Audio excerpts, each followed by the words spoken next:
Podcast number 3 with Tom Shuttleworth, Badly Behaved, and I've got my dear friend Hanne from Norway. Yeah.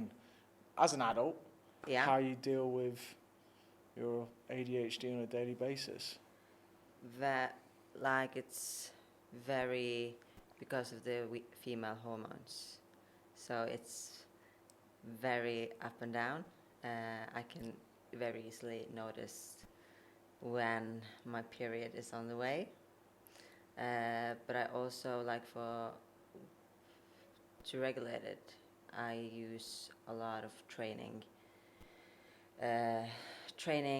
Started using ice 1 year ago, ice bath,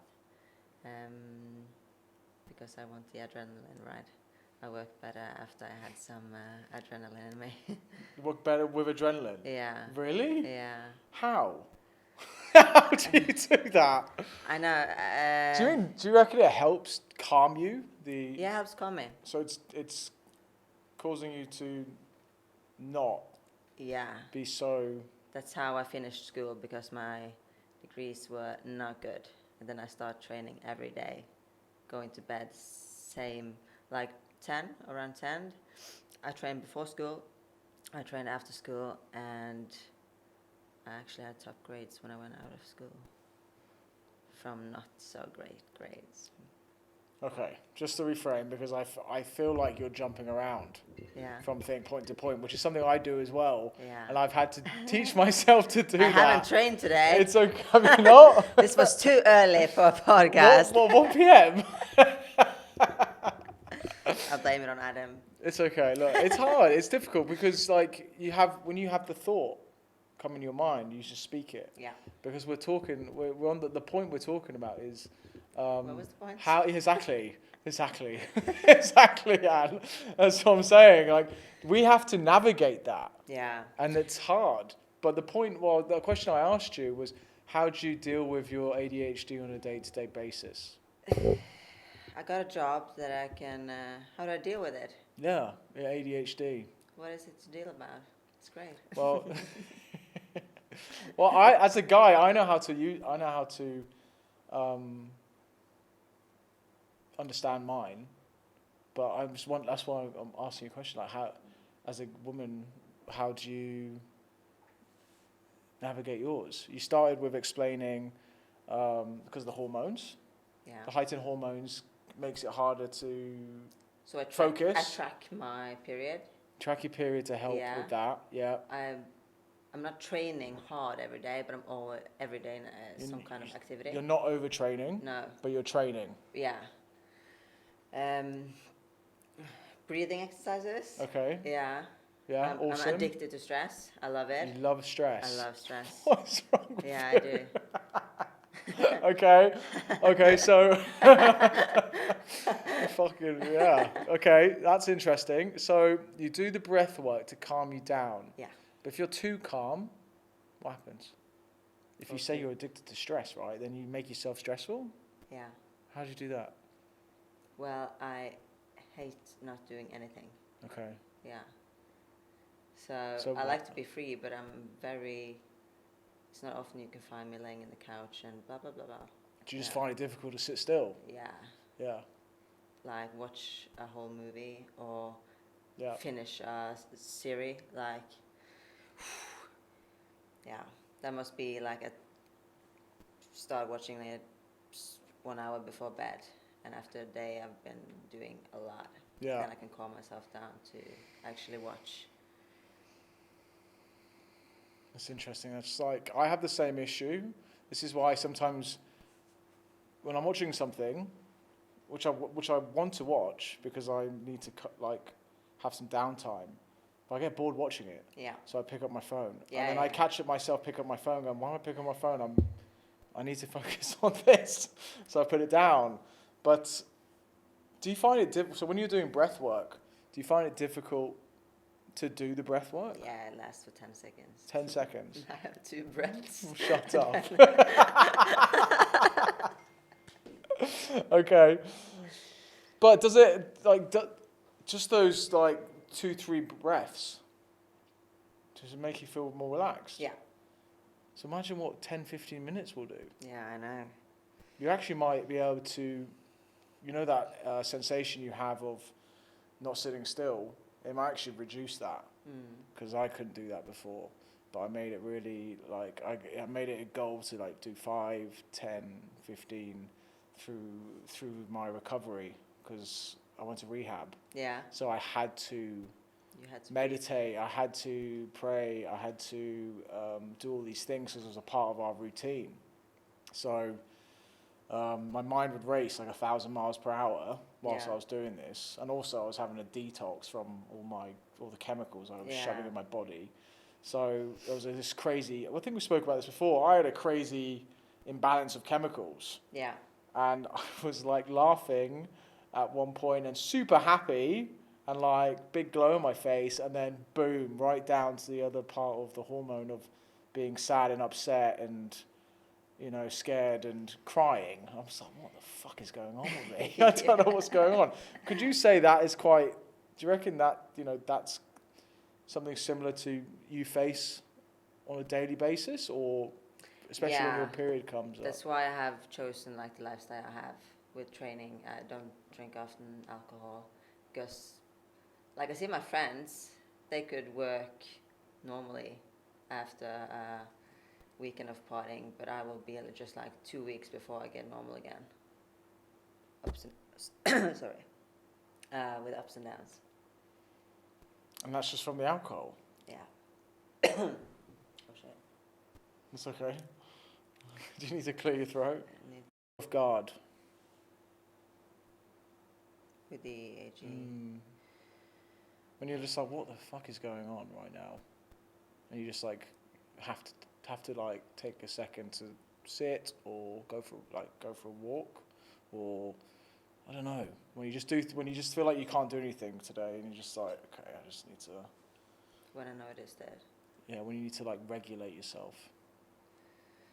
When I've been very social, I need my me time, like all alone, without any input, because my brain works like mother. But when I'm with people, like, it's so much happening, and it's so much happening in here, and I lose it. Yeah. What do you reckon that comes from? Just like overstimulation, too much going on, but then you say you like stress, right?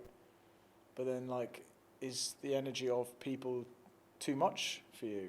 But then you like being around people too. So like, we have this really annoying balance.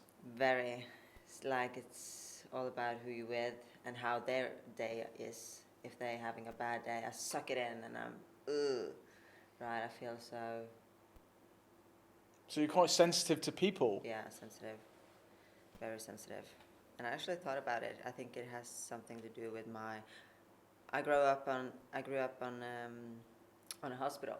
My brother had cancer. Okay. He got cancer like 1 month before I was born. So my first years, 3-4 years, I was very much in a hospital. And I think my mother and father tried to distract me from me seeing what's going on with my brother. Right. So it was just like, that's just something that I thought about. Just now? No. Oh, a lot. Before? Yeah, before. So you think you're sensitive to people because of your mum and dad distracting you in hospital? Yeah. I think so. Well, if you think that, yeah, then but then it'd be interesting to know, to dive in deeper, like, why that moment? Because I was young, I think kids are taking in much more than we know. So was it just your mum and dad distracting you the entire time? Yeah, probably doctors too. I'm not sure. So was there like a group of people all the time around you in that situation? Yeah, different of course, people. Of course. So maybe it's trauma related. Maybe. If you're around people all the time, it just kind of takes you back to that experience, and you're just like, oh. Yeah. And you just tense up, and you're just like, oh. Don't take me, bitch. but to be honest with you, like when I was with when we had dinner at yours, Adam, and you cooked us that Thai green curry, I was saying to Han, I was wiped after that meal for like a week because of, I think, certain people in that room.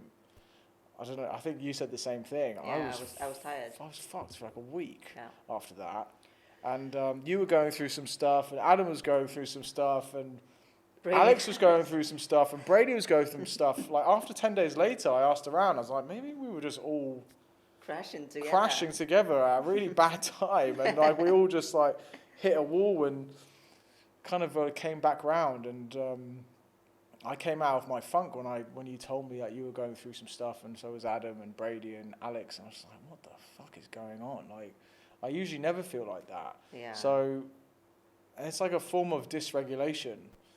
Dysregulation is like where you can't regulate yourself. Yeah. And self-soothing. And I don't think any of us was doing that, even though we weren't together, but we were all experiencing our own shit individually. But I pick up on stuff like that. And I think you do too. I think that's a part of our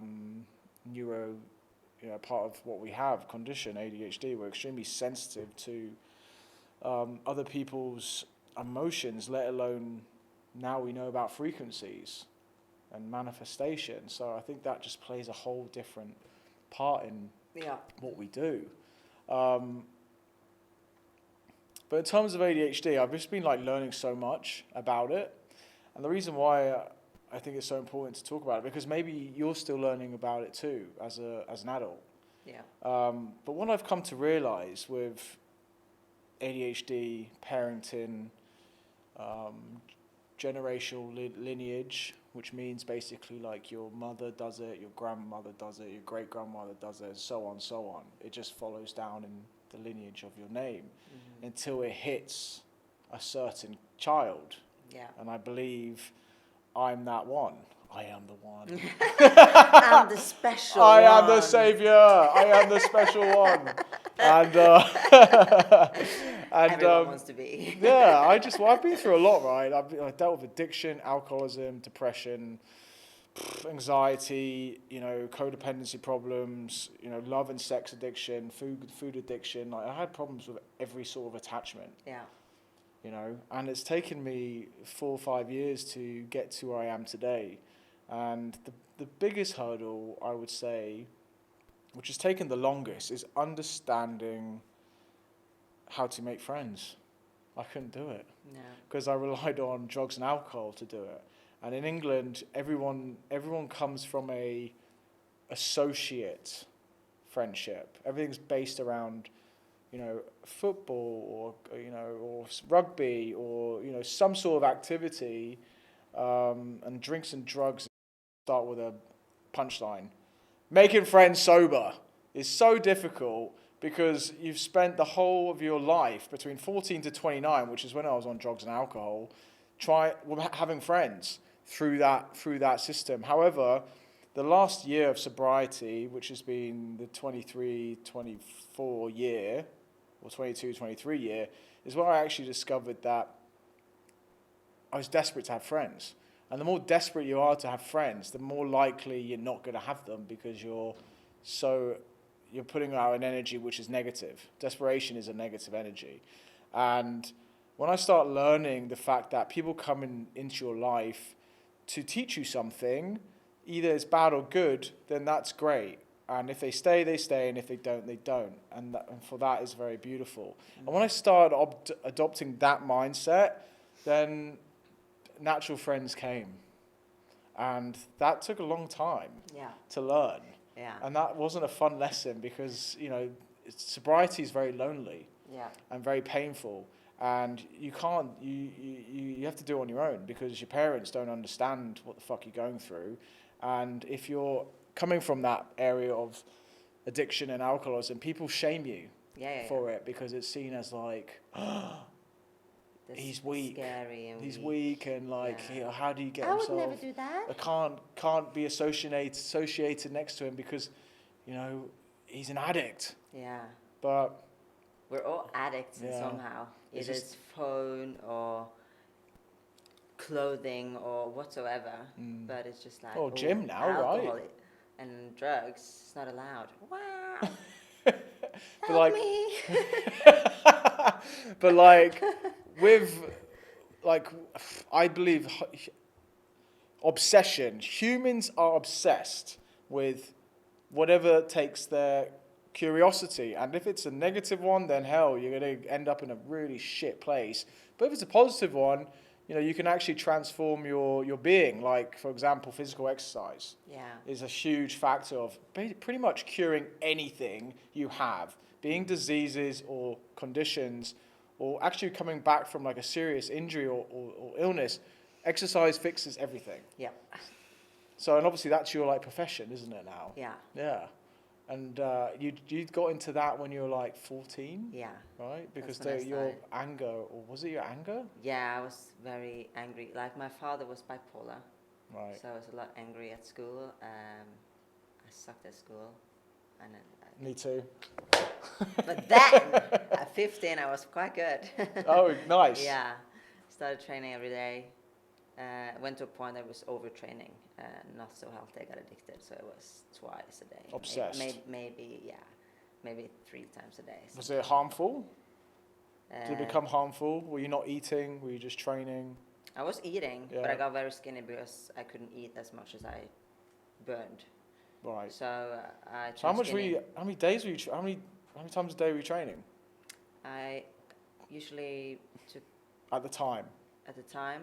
I ran 5 to 10 kilometers before school, and after school I trained strength. And some nights I went to classes. So that's 3 times a day. Yeah. I At was what very age? skinny. That was the age 15, 16. Yeah. I think. Yeah. So you would say you were hyper focused. Oh yeah. Which is one of our strengths. Mm. But then it led to you to being Yeah. not well because the lack of education around it. Lack of education. Yeah. And I think I didn't get enough food and rest. Yeah. I could done it another way. I could train 3 times a day, but maybe 15 minutes 3 times a day, not 1 hour. 10 kilometers before school. Yeah. What made you just want to do that? It's actually a New Year's. Yeah. I was just like, fuck it, I can't do this anymore. My grades sucked. I was not happy. But then I started 1st of January, like most people do. So what happened? Like, what was the determined factor to see? Who told you like why your grades was rubbish? Like, and who mentioned like, oh, you should exercise? No one. You just did it. Yeah, I just did it. And I was jealous of people who did good at school. My mom wasn't very satisfied with with a little girl, especially since I was a girl, that I didn't attend to school that much as she wanted. She wanted me to be a good girl, go to school. So you nice, bunked off from school? You ditched school? No, I didn't. No. I didn't. But I could. But my behavior were not bad, but could be better. I was a boy girl. So what was going on with your behavior? When I say behavior, it's because now the more I read about the brain, the bad behavior is actually completely missubjective. Now. It comes down to misregulation and co-regulation from mums and dads. Yeah, I think I said to my mom, I don't think you like me being dishonest. I'm very honest. They can't take the you truth, can't be mate. that in this society. They You can't take the truth. Because everyone's getting fucking hurt by everything. So shut Hell the fuck yeah! up. Yes. Yes. There was one time we went to the family dinner. She was just like, Hannah, please don't talk too much this family dinner. So do you know what that's called? That's called suppression. Suppression. She's suppressing you. Yeah, because she yeah. can't deal with She's still doing it. She can't deal with who you are. Yeah. And do you know what? Do you know why she does that? Because Protect herself. Yeah, she's triggered by you. I know. But instead of learning from you, she puts the barriers up. And I think your mum's not the only one. I think they all do it. Yeah. I think that's why we had a more distant relationship. And my father, he died. I was very sad, but I think she was also jealous because we were very much. Close. He was, yeah. Yeah. I don't know if it was because of his bipolar, and we were pretty much both. But Intense. intense, Yeah. both of us, and yeah, my mother isn't so.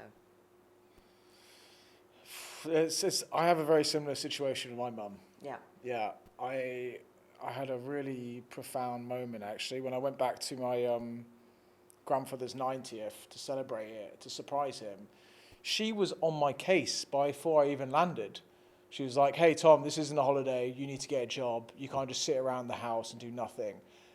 And that used to be me because I was so like fucked. I didn't know what to do with myself. I was depressed. I was like feel like I was going nowhere in life, and I had alcohol and addictions. Mm-hmm. So she hasn't even dealt with the trauma which I left. Yeah. She always and when had to remind you. and it's here and it comes up, and she lives in fear and scarcity and anxiety. So I'm like, she's projecting all of that onto me on like the first 2 days of being back in the UK. You're getting drained of it, right? And pardon? You're getting drained of being around it. She brought me back down to her level. Yeah, that's what my mother do. Yeah. Yeah. Crazy. So I was on this level with her again, and I realized, holy crap. Like, the reason why I was like that for so long is because my mother's energy kept me from lack of knowledge, but kept me in this place. Mm-hmm. And we're not really, like, we haven't spoken about the problem. Like, we're just pretending it's not happened, which is not something I usually do. But she can't. She's my mum, and I know what she's like. If she feels like she's being attacked, she'll dig her heels in and not like admit any responsibility and play victim. But that's to her as a child. Yeah. That's her as like who she was as a child, and I have to accept that. And me talking about this now, I don't think she'll like it, but it's what I've seen. So she no longer will allow me to stay at hers anymore. Yeah. Because of this altercation. And the more I read about neuroscience, the more I realize what I went through with her recently. I went into hypo state. Okay. It means like I can't regulate myself. I just became extremely aggressive and very impulsive, and I was just screaming at her.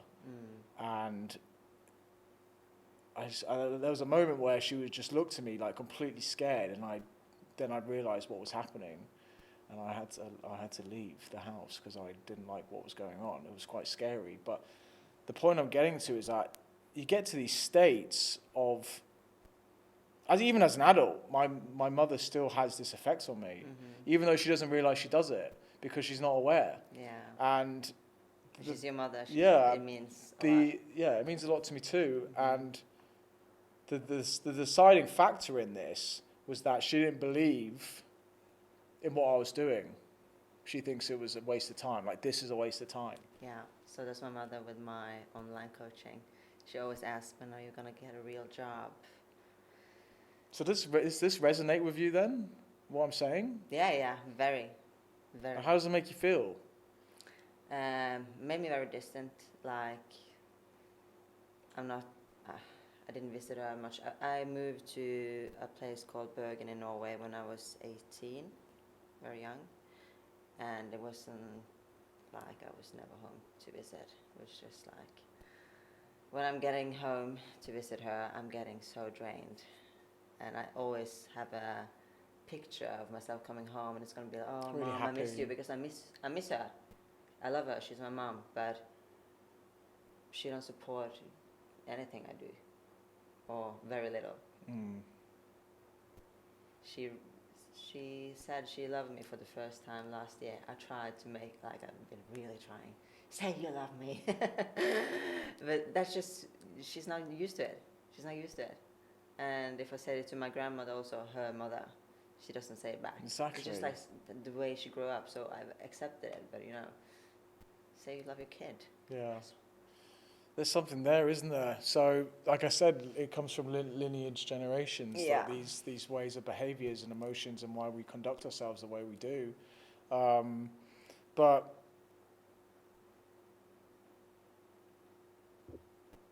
so it's gone to that point where, I have to go back to the UK soon, and I asked my mum if I could stay at hers like a couple of weeks until I find somewhere, and she said no. I was like, wow, okay, this is the reality. Okay. This is the reality of the situation. Okay. I can't stay at hers to like get back on my feet when I get back to the UK. Shit.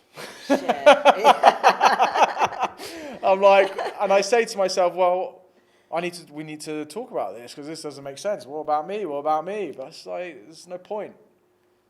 You know, it's her. She has set her boundaries, and I must respect that, even though we're both there to blame. She's 63, I'm 33. Yeah. Like, there's no way I'm going to shift her perspective. I'm not going to try because she's the adult. Yeah. And she's right. Yeah. You know, hands up, I admit defeat. Yeah. But I'm hoping the more distance we are together, the better our relationship will be. Our relationship's been pretty bad. Yeah. Since I was a teenager. Okay. But I'm working on it. Yeah. Actually happened to me and my mom, some distance. We're quite similar then. It helped. Did it? Yeah. Yeah. She's opening a bit more and more. Yeah. But it takes time. She's also 58. She's birthday tomorrow. I think she's 58. Sorry, Mom. Tomorrow. Mm-hmm. Not yesterday. Not today. It's tomorrow. Is the it? 15th. You snitched on her age. I did the same, to be fair. So look, from the conversation we just had, right, about the very similar situation our mothers are like. My father was an alcoholic, so I followed in his footsteps, unfortunately. Yeah. And his mother has severe depression, but she's still alive. Like, she has loads of, like, I recognize lots of issues within her. When she gets in trouble, she basically acts like a child, and she's like 87. So you know what I mean? That's like, funny. Exactly. So the millennials are becoming like this new awareness of how we have been educated and taught to be who we are based off our mums and dads and great grandparents and etc. etc. But it's not right. No. It's not the correct way. Because when we go back to our mums and dads, we feel that pressure and energy from them, which actually like hinders us. Yeah. Which is really sad, really. Like, we can feel that because we don't want to be around that because it hinders our own belief in ourselves. Yeah. Because of their worry and anxiety, which apparently mothers do, but I don't believe that. I think we've just, you know, accepted it like it's a normal thing, which is not.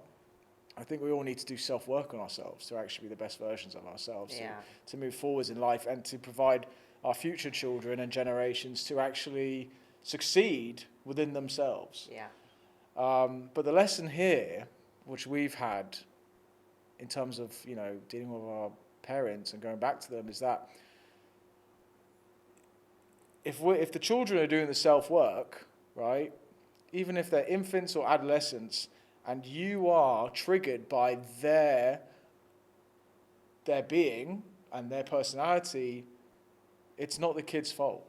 And deeming them as bad but badly behaved is because of the social norms or friendship circles or the school we're in is deemed as not normal behavior.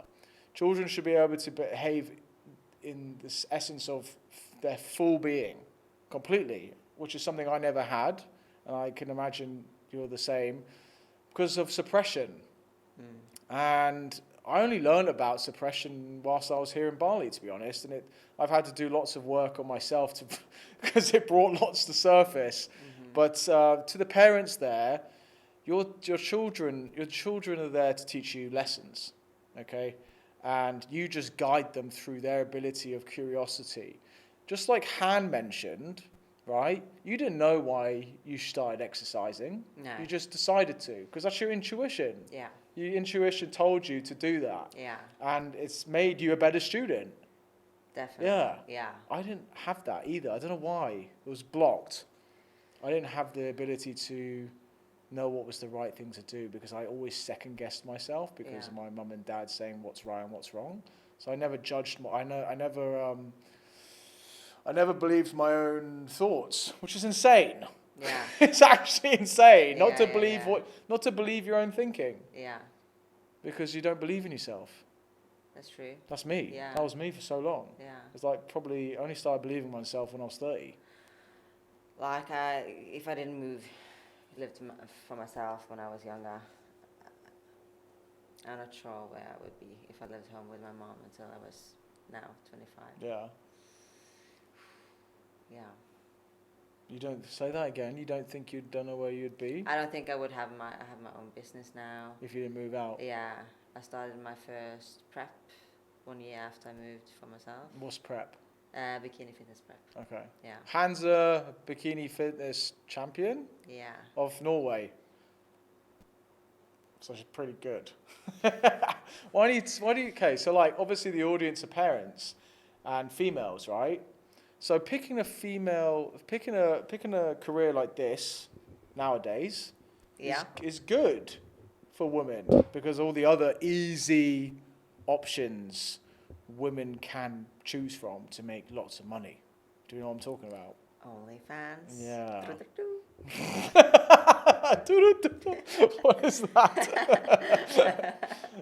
So, look, I am not a fan of OnlyFans. I think it's destroying our young generations, being women and boys, and I also believe it's destroying our romance between the genders.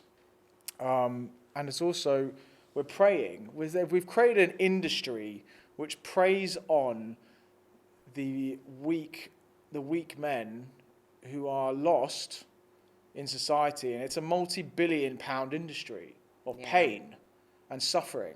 I just think it's disgusting, focusing on areas of which... Hello? You can't have a phone call in here, mate. Yeah, I'm just getting a few. Tom, it's your OnlyFans. It's your OnlyFans. You haven't paid your bill, mate.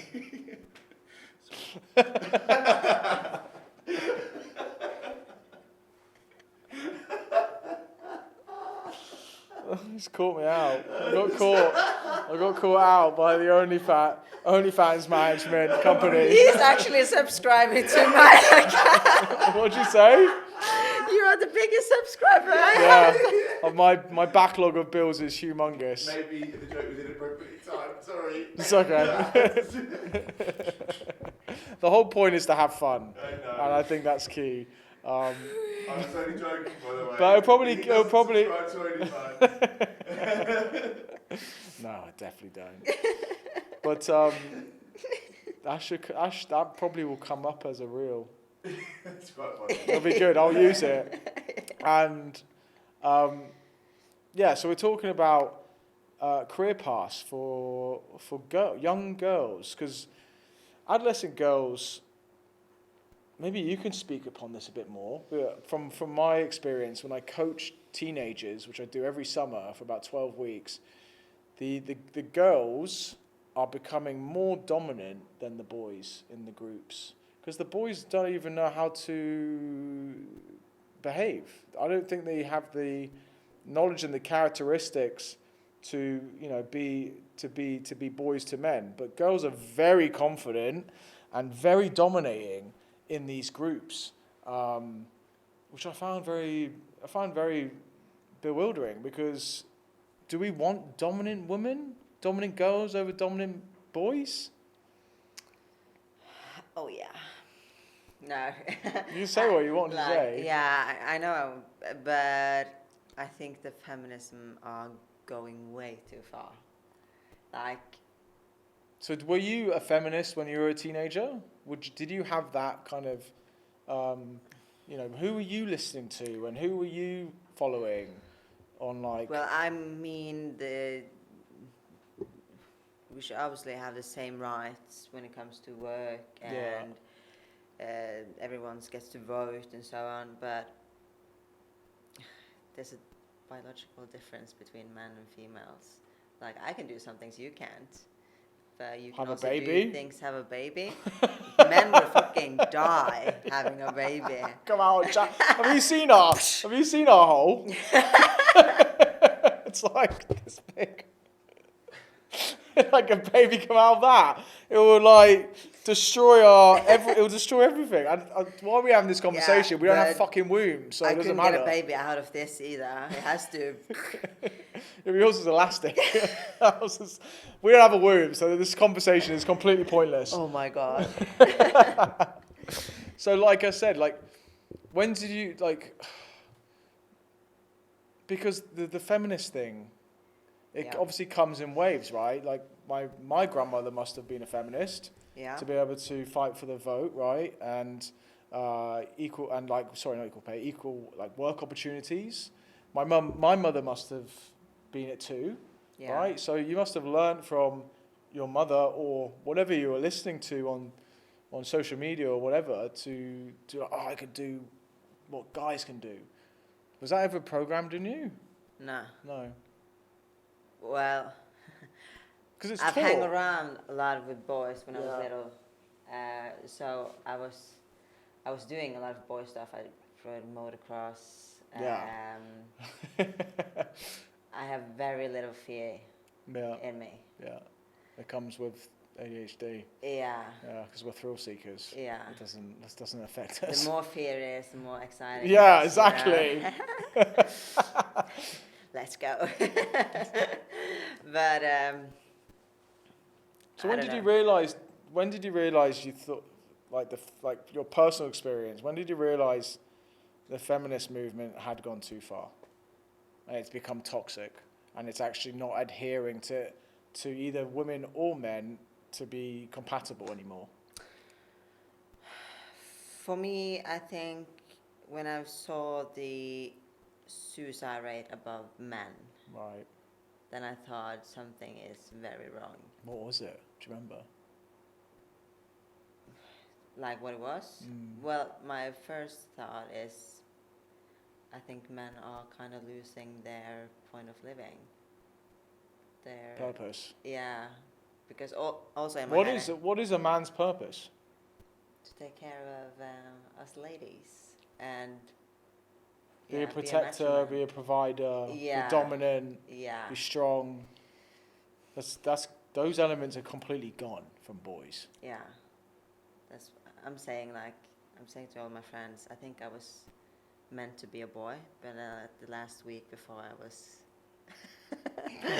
before my mother gave birth, then she just switched into a vagina. Yes, and I just turned swapped it into over. a girl. Okay, yeah, I think that's the way it works. I think it happens. So that was my story. I think it happens at a certain point in the stomach. It's not like the week before you pop out. Cut it off. Yeah, put ovaries in, take the testicles out, rewire it all. But yeah, feminism. Okay, And so very little.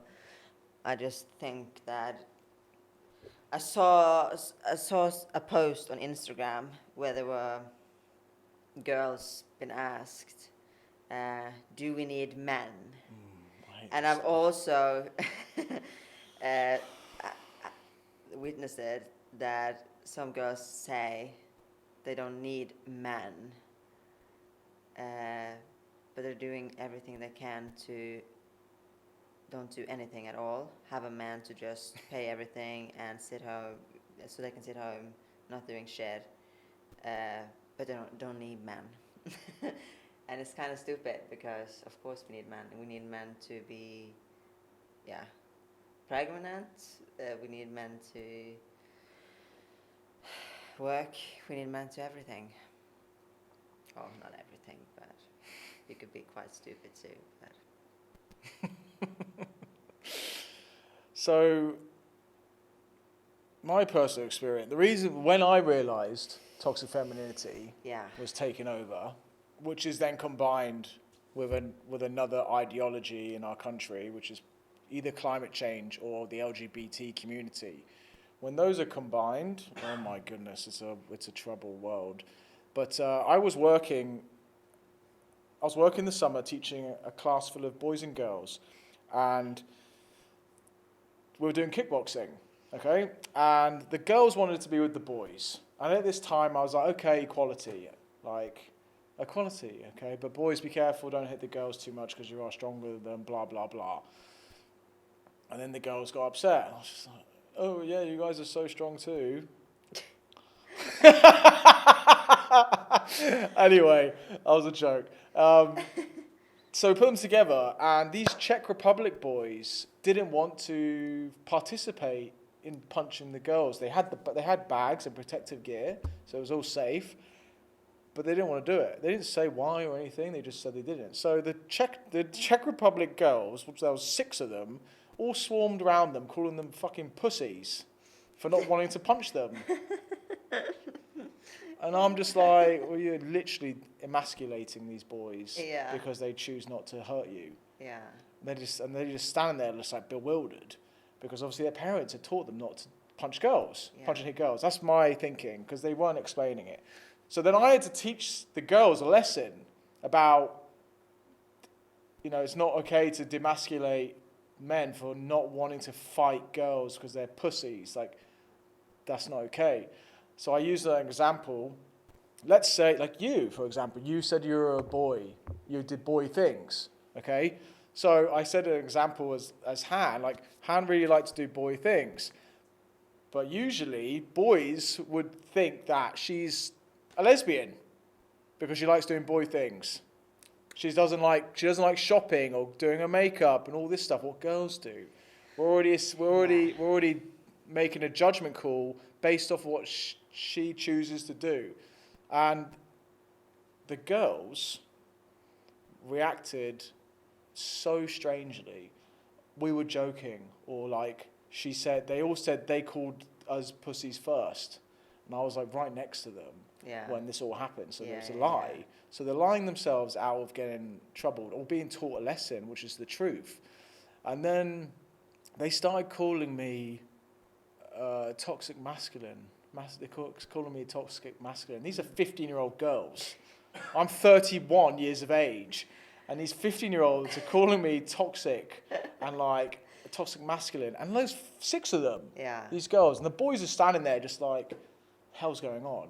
I've got all these girls screaming because I've just stood up for 2 boys. Like, where is the equality there? It's not there at all. But what I'm also thinking, could it be like before, it was if you got married, you would stick to that marriage until death pulled you apart or whatever. But nowadays, I think very many kids are growing up without a father or a mother. And I think that is bad for the kids. Like if I grew up without my father, I wouldn't have a respect for men as the same way. And if I grew up without my mother, well, I'm not sure I would be sitting here today if it was me and my father only, but... But then how does a 15-year-old learn that behavior? Is it from her mum? Are they watching these celebrities, which I like to call false idols, portray a message? For example, Cardi B, mate, she is like one of the worst role models Kim Kardashian, the Kardashian. They're absolutely horrendous role models for women. And like, do you agree or not agree? Story, right? So I have all these teenagers losing their minds because these boys have been stood up for, which is just equality, and also it's a lesson. It's not like to, like make them feel horrendous, but because they were triggered by the truth, they reacted in a victim defensive mentality, and they went over and got the coaches, the activity leaders, right? Unfortunately, one of them was gay, a gay woman, and the other one was of minority from Sri Lanka. And, they're defensive anyway. I'm a white heterosexual male.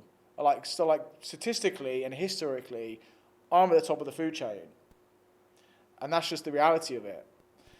So I'm standing up for 2 boys against a group of girls who are acting completely radical.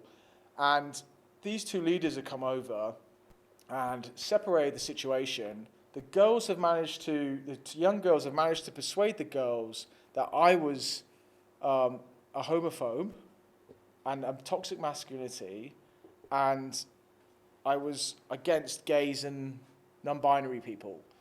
So they went to my boss to get me fired. Did you get fired? No, I didn't get fired because I was explaining what happened. Yeah.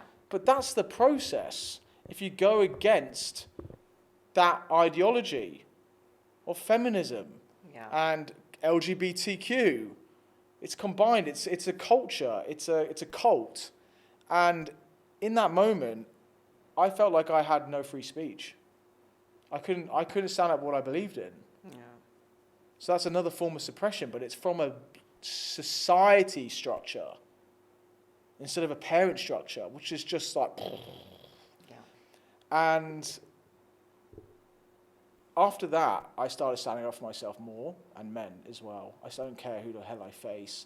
If this woman's a feminist, if they've got a problem with men, or if I go against anyone who's, going to slate me for being a man, then I'm coming after you. I'm standing up for myself, and I don't care how I sound. I don't care how I look. And there's been a huge shift, I think, in the last maybe year and a half with men standing up for themselves. And I think it comes down to a couple of people online. Jordan Peterson, you ever heard of that guy? Yeah. Yeah, he completely debunked feminism Yeah. with I academia. Agree. I agree to. Yeah. He's a social genius. Yeah. I learned a lot from him. Yeah. And it put building blocks back in place. He doesn't say anything bad about women. And that's Facts, mate. Women are giving comments like, "Oh, Sexist this pig. man, yeah, he doesn't support women." You Yeah, don't he need does. to. He just explains the difference between a Yeah. woman and a girl. No, a woman and a man. Yeah. And it's But genetically, yeah. from the science and the biology, like, if you don't like it, then that's your problem. It's Yeah. science, mate. It's hard, factual science. And Jordan Peterson is a big inspiration of mine, as well as this guy called Gary Vaynerchuk. He's like a business guy, but he talks about kindness and putting people first, and it's not about you, and being selfless and stuff like that was really helpful, because everything in England or the Western world, it's all about like you. What can you extract from somebody else, which is quite fucked up actually. Making the most out of someone's relationship for their, what they offer. Yeah. It's fucked. Like, that's not a relationship, And I think in our friendship group, which we went out the other day, I think that role plays a bit there as well, between some of the girls. But after that, and obviously everyone's favourite, Andrew Tate.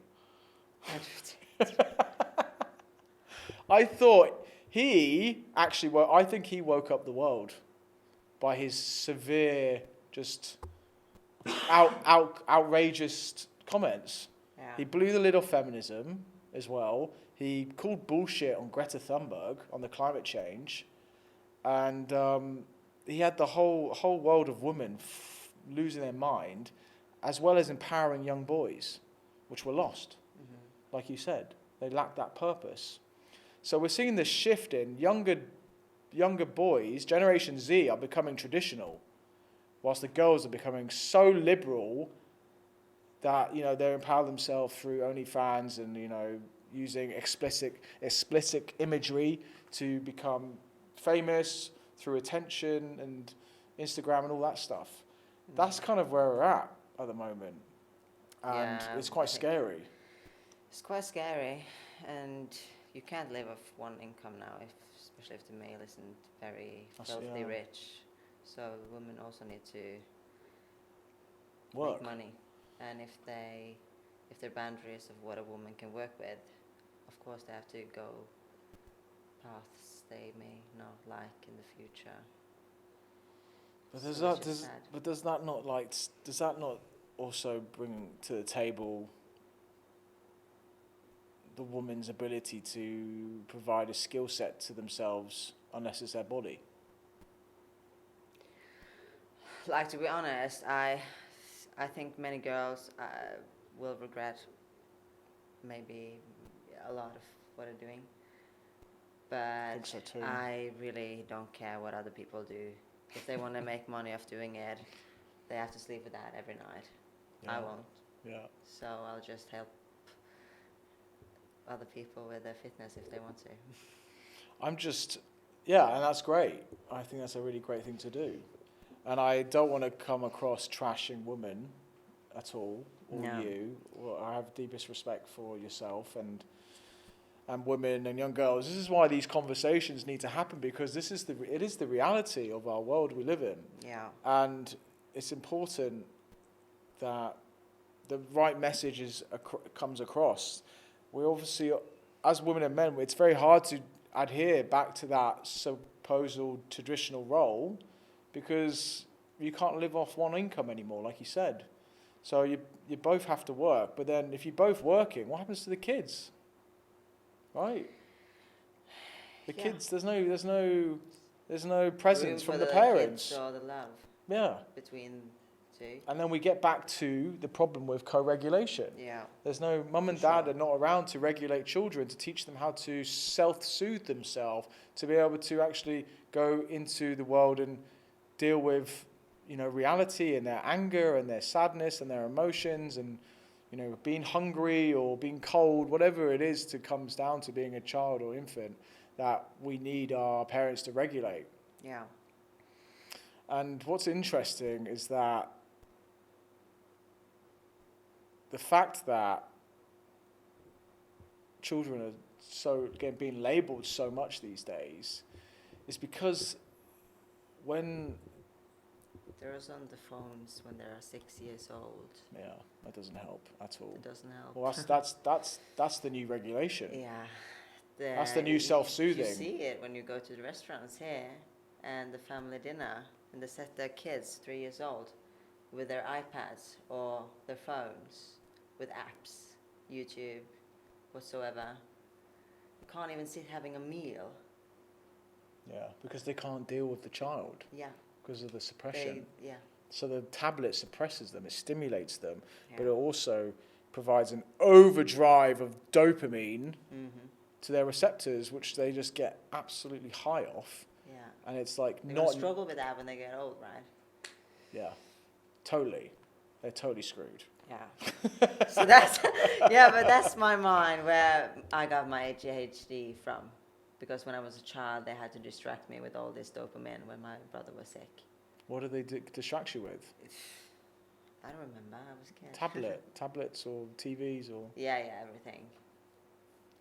Playing with the kids. I was at the hospital. How long were you at the hospital for? My brother was sick for a long time. Yeah, I was in and out for... Your brother passed away? No, he's alive. Oh, wow. Yeah. That's amazing. Yeah. I'm so glad.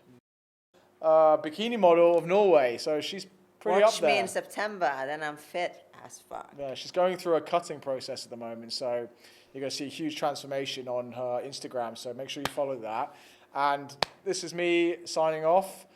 So follow on ThePlayology off Instagram and Facebook, as well as www.theplayology.com.